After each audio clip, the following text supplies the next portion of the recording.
வணக்கம் மக்களே. 2025 உலக டெஸ்ட் சாம்பியன்ஷிப் இறுதி போட்டியோட முதல் 2 நாட்கள் ஆட்டத்துல ஆஸ்திரேலிய அணி வெற்றி பெறது மாதிரி தான் இருந்துச்சு.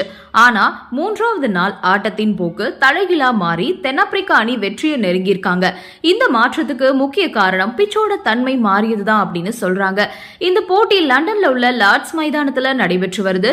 இறுதி போட்டியில முதல்ல பேட்டிங் செய்த ஆஸ்திரேலிய அணி 212 ரன்கள் மட்டுமே எடுத்தாங்க. அடுத்து ஆடிய தென்னாப்பிரிக்கா அணி முதல் இன்னிங்ஸ்ல 138 ரன்கள் மட்டுமே எடுத்தாங்க. முதல் இன்னிங்ஸின் போது பிட்ச் ரொம்பவே கடினமா இருந்துச்சு. பேட்டிங் செய்ய முடியாத அளவுக்கு வேகப்பந்து வீச்சாளர்களுக்கு சாதகமா இருந்துச்சு. அப்போ வானம் கொஞ்சம் மேகமூட்டமா இருந்தது அப்படின்றது குறிப்பிடத்தக்கது. இந்த நிலையில ஆஸ்திரேலிய அணி 2வது நாள் அன்னைக்கு தன்னோட 2வது இன்னிங்ஸ்ல 73 ரன்களுக்கு 7 விக்கெட்டை இழந்தாங்க. அதுக்கப்புறமா மேகமூட்டம் கொஞ்சம் குறைஞ்சு வெயில் வந்துச்சு. அப்பதான் பிச்சோட தன்மை மாறி இருக்கு. அங்க இருந்துதான் ஆட்டமும் மாறி இருக்கு.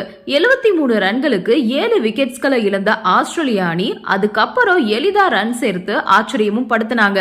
அலெக்ஸ் கேரி 43 ரன்களையும் மிச்சல் ஸ்டார்க் 57 ரன்களையும் எடுத்தாங்க. இதனை அடுத்து ஆஸ்திரேலிய அணி 2வது இன்னிங்ஸ்ல 207 ரன்கள் எடுத்திருந்தாங்க. அடுத்து தென்னாப்பிரிக்கா அணிக்கு 282 ரன்கள் அப்படின்ற இலக்கு நிர்ணயம் செய்யப்பட்டுச்சு.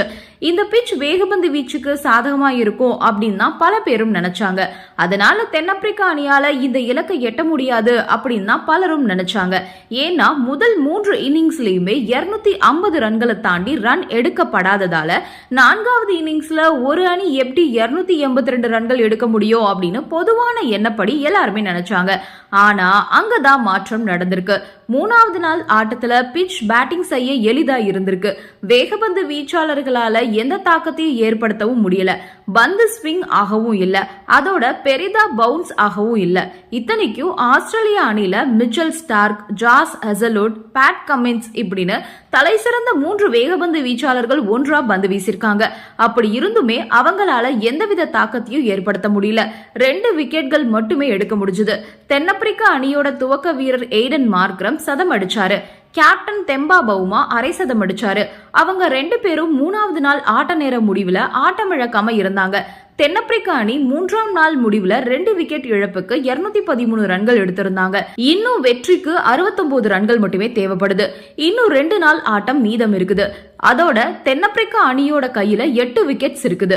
4வது நாள் அன்று ஒருவேளை ஆட்ட பந்து வீச்சாளர்களுக்கு சாதகமா மாறினாலும் கூட இந்த 69 ரன்களை எடுத்திட வாய்ப்பு அதிகமாவே இருக்கு. அதனால இந்த போட்டியில 3வது நாள் அன்று நடந்த பிட்சின் மாற்றம் தென்னாப்பிரிக்காவுக்கு சாதகமா அமைஞ்சிருக்கு. தற்போது அந்த அணி வெற்றியை நோக்கி நகர்ந்துட்டு இருக்காங்க. இந்த வீடியோ உங்களுக்கு பிடிச்சிருக்கு அப்படின்னா லைக் பண்ணுங்க, ஷேர் பண்ணுங்க, மறக்காம சப்ஸ்கிரைப் பண்ணிடுங்க. நன்றி, வணக்கம்.